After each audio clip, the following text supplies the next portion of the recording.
The first stain appeared on the paper at precisely 4:15 in the afternoon. It wasn't an accident. My sister Jessica stood at the edge of the dining table, holding a half-full glass of red wine between two manicured fingers. She tilted it slowly, deliberately, watching as the liquid spilled out in a thin stream and soaked straight into the center of my son's painting. Jacob didn't scream, he didn't move. The watercolor had taken him 3 full days to finish. He had worked on it every morning and evening at the cabin, sitting quietly by the window, tongue peeking out in concentration. It was a picture of the lake behind my parents' place. Blue water, green trees, and a crooked little dock. He planned to give it to his grandfather as a surprise. Now the sky turned purple, then brown, then red. The paper curled at the edges, warping as the wine spread, swallowing his careful brush strokes. Jessica straightened her wrist and emptied the rest of the glass onto the page. "There," she said calmly. "Problem solved." Jacob's small hands hovered above the table, trembling. His eyes stayed locked on the painting, as if staring might somehow undo what had just happened. "He needs to learn something," Jessica continued, her voice smooth and careless. "The world doesn't care about his little drawings. They're just clutter. He should toughen up." She set the empty glass down on top of the wet paper, pressing it into the mess. Across the room, my Uncle Mark laughed and slapped his knee. "That's a real-world lesson right there. Kids these days are too soft." A few nervous chuckles followed. My cousins smirked. My mother let out a light, anxious laugh, the kind she used when she was trying to smooth over something ugly. Jacob didn't cry. That was the worst part. His shoulders pulled inward, shrinking toward his chest. His lips pressed together so tightly they turned pale. He didn't look at me. He didn't look at anyone. He stared at the table, trying to disappear into the chair beneath him. He wasn't waiting for comfort. He was waiting for the danger to pass. And in that moment, something inside me cracked open. I recognized that posture. The stillness. The silence. The way his whole body folded in on itself to avoid making things worse. I had worn that same posture for most of my life. I was watching my son learn how to survive our family. I didn't react right away. I didn't shout or rush forward. I just stood there, frozen, watching him learn that his pain was entertainment, that creating something beautiful made him a target, that staying quiet was safer than speaking up. That was when I understood the real danger. This wasn't about a ruined painting. This was about inheritance. If I stayed silent now, I wouldn't just be allowing cruelty, I'd be handing it down, teaching my child the same lesson I'd been taught. Don't take up space, don't make noise, don't upset people who enjoy having power over you. I looked at my father, David, seated at the head of the table. His posture was rigid, hands folded, face unreadable. But I knew him well enough to notice the tightness in his jaw, the way his knuckles whitened around his fork. The room felt heavy, like pressure building before a storm. I pushed my chair back and stood. The sound of the chair scraping against the wooden floor cut sharply through the laughter. Every head turned. I walked around the table and stopped directly in front of Jessica, positioning myself between her and Jacob. I didn't look at the mess. I didn't pick up the glass. I looked straight at her. For the first time in my life, I didn't feel the urge to explain or soften my words. I didn't feel the need to keep the peace. I felt done. "You enjoyed that," I said. My voice was calm, flat, almost cold. Jessica raised an eyebrow. "Excuse me?" "You enjoyed watching a 6-year-old work on something," I continued, "and you enjoyed destroying it." She scoffed and reached for the wine bottle on the sideboard, refilling her glass without looking at Jacob. "Oh, please, don't be dramatic. It's just paper." She took a sip and shrugged. "I did him a favor. He should learn to do something useful instead of making messes." "Useful," I repeated. The word tasted bitter. The room fell silent. Jessica paused mid-sip, her smirk faltering. My mother sucked in a sharp breath, panic flashing across her face like a warning light. Before I could say anything else, my mother rushed forward, not to Jacob, not to me, but to the table. She grabbed a handful of napkins and began wiping the spilled wine from the wood as if the surface mattered more than what sat on top of it. "Oh, Jessica, you're so clumsy," she said brightly. "Sarah, don't make that face. It was an accident. We can buy him another coloring set. A nice one." She glanced up, forcing a smile that didn't reach her eyes. "Let's just have a nice dinner. It's a holiday. We're family." Something inside me went cold. I had spent years believing my mother didn't know how bad things were, that she was confused or overwhelmed. But standing there, watching her scrub the table while ignoring a trembling child, I finally saw the truth. She knew. She just chose appearances over people. Jessica leaned back in her chair, encouraged by our mother's defense. Exactly, he's too sensitive. Sarah babies him. I'm just preparing him for reality. That was the moment the final thread snapped.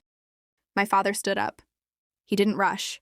He rose slowly, the chair creaking beneath him, like a structure finally giving way after years of hidden damage. He walked to the mantel where a wooden sign hung, painted with cheerful cursive letters. Family is forever. He stared at it for a long moment. Then he turned to my mother. You wiped the table, he said quietly. You didn't check on the boy. My mother froze, napkin clenched in her hand. I was just trying to keep things calm, she said weakly. There is no calm, my father replied. There's only silence, and I'm done paying for it. The room held its breath. And I knew, deep in my bones, that everything was about to change. My father reached for his left hand and twisted his wedding ring slowly, as if only now noticing its weight. The gold band had been there for decades, pressed into his skin, an unbroken circle that had come to represent endurance rather than love.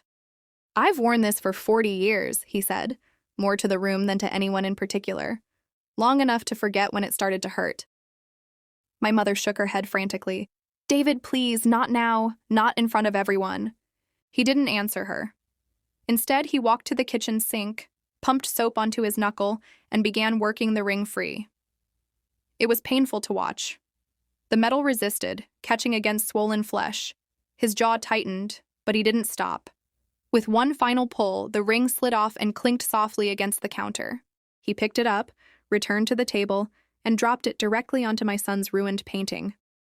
The ring landed with a dull, wet sound, splashing red droplets onto the tablecloth. I am done protecting lies, he said, and I am done protecting you. The silence that followed felt unreal, like the air itself had been sucked out of the cabin. My mother stared at the ring as if it were something explosive. Jessica let out a short, nervous laugh. Dad, you're being ridiculous, she said. All this drama over a kid's picture? What are you going to do? Divorce Mom over a watercolor set? My father didn't look at her. He crossed the room and unzipped the travel bag he'd brought with him. From inside, he pulled out a thick black leather notebook.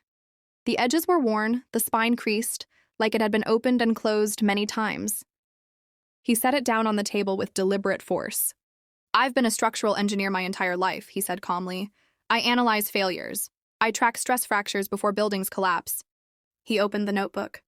The pages were filled with neat handwriting, columns of dates, amounts, and notes written in careful ink. This wasn't anger. This was preparation. 3 years ago, he continued, running a finger down the page, you asked me for $5,000. You said you needed equipment for a business opportunity. Jessica crossed her arms. And I told you I'd pay it back. You never did, he said. But that wasn't what made me start writing things down. He turned the notebook slightly so the table could see. I began tracking everything, he said. Every withdrawal, every emergency. Every time your mother said she needed extra money for groceries or repairs. My mother made a small broken sound. David, stop, please. I didn't just track the amounts, he went on. I tracked where the money actually went. Jessica's confidence wavered. What is this? An interrogation? I hired a forensic accountant, my father replied. That did it. My mother reached out with shaking hands. You went behind my back? You went behind all of us, he said quietly. He turned another page. Taped inside were bank statements and transaction receipts. This wasn't support, he said, pointing at the numbers. It was extraction. He listed the figures aloud, tens of thousands, withdrawals that never came back, stories that never added up. Jessica's face had gone pale. Then my father stopped on one entry.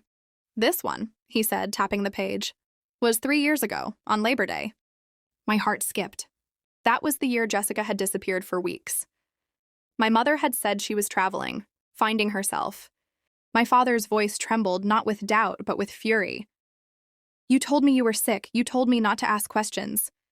He turned the page. This time, there were no receipts. There was a photocopy of a police report. The $174,000, he said slowly, was not for business. It was not for gifts.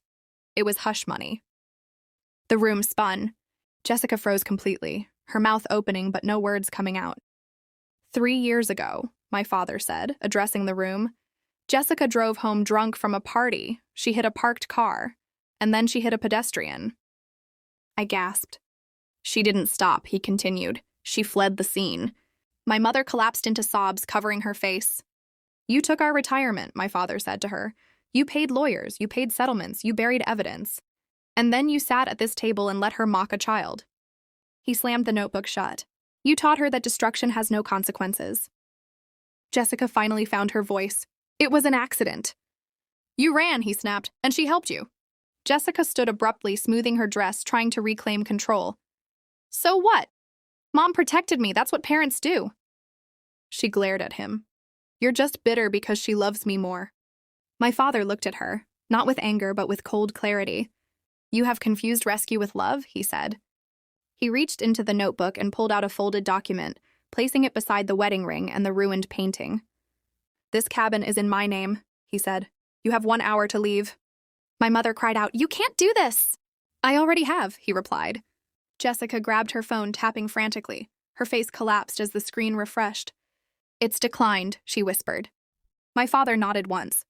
Your power, he said, was borrowed. He walked to the door and opened it wide. Rain poured in, cold and relentless. Get out. Jessica looked around for help. No one met her eyes. Finally, she looked at me. Sarah, she pleaded, you can't let this happen. I thought of my son's silence. You should hurry, I said. The weather's getting worse. And she knew. She was finally alone. 6 months later, the light in our new apartment felt different. It wasn't the dim yellow heaviness of the old cabin, nor the sharp glare of a house filled with unspoken rules. This light was clean and open, pouring in through wide windows that overlooked a small city park. Trees swayed outside, children ran along the paths, and for the first time in years, the air inside our home felt calm. It was smaller than the house my parents had lived in for decades, but it was quiet in the right way. No tension humming beneath the walls. No footsteps signaling an approaching argument. No silence loaded with fear. I sat on the floor, my back against the wall, watching them. My father knelt beside Jacob on a spread-out drop cloth, both of them dusted with sawdust. Pieces of wood were arranged carefully around them. David held a small miter box steady while Jacob worked the saw with serious focus, his tongue poking out in concentration. You measure twice, my father said gently, so you only have to cut once. Jacob nodded solemnly. So the frame doesn't break? So the frame stays strong, David replied. And when the frame is strong, what's inside is protected. Jacob smiled at that. They were building a new frame, not just any frame, but one specifically sized for a painting Jacob had redone. He had recreated the lake from memory, adding more detail this time. The colors were brighter. The lines were confident. There was no fear in his brushstrokes. He wasn't trying to make himself invisible anymore. I realized then that healing doesn't always arrive loudly. Sometimes it shows up quietly in moments like this. Sawdust on the floor, a child unafraid to make a mess, a grandfather teaching patience instead of control. My mother, Susan, lived 2 towns away now in a small condo. She sent letters occasionally. Thick envelopes, expensive paper. Long, winding messages filled with blame and self-pity. She wrote about how we had humiliated her. How we had destroyed the family image. How people at church asked questions. I stopped reading after the first sentence every time. I burned the letters in the sink and watched the paper curl into ash. She was still trying to charge us for a piece she had never truly kept. But we were no longer paying. Jessica's fall had been faster than anyone expected. The frozen accounts triggered deeper investigations. Audits followed. Legal fees piled up. The image she had built, luxury, success, confidence, collapsed under its own weight. She sold her car. She lost her apartment. She ended up working retail at a mall kiosk, standing for hours selling phone cases to people who barely looked at her. For the first time in her life, there was no safety net beneath her. No one rushing in to clean up the damage. Reality hit hard when it finally arrived. I didn't celebrate her downfall. I simply acknowledged it. Because what I learned was this. Power that depends on silence isn't power at all. It's theft. And when the silence ends, the illusion disappears with it. David had sold the cabin. Every cent went toward stabilizing what had been taken. He didn't speak much about the past anymore. He didn't need to. The weight he had carried for decades was gone. I saw it in the way his shoulders rested naturally now, in the way he laughed without checking the room first, in the patience he gave Jacob, patience he hadn't known how to give before. As for Jacob, the change was undeniable. He spilled glue one afternoon and froze for a split second, then relaxed. He grabbed a rag, wiped it up, and kept going. No fear, no shrinking, no waiting for punishment. That moment told me everything. The cost of breaking the family had been high. We lost relationships, we lost illusions, we lost the comfort of pretending. But what we gained was real. Safety, honesty, freedom. I finally understood something my younger self never could. Families aren't destroyed by truth. They're destroyed by lies that are protected for too long. We didn't ruin anything. We stopped the damage. That night, after Jacob went to bed, I stood by the window and watched the park lights glow softly in the dark. My father joined me, hands in his pockets. "I should have done it sooner," he said quietly. I shook my head. "You did it when it mattered." He nodded, accepting that.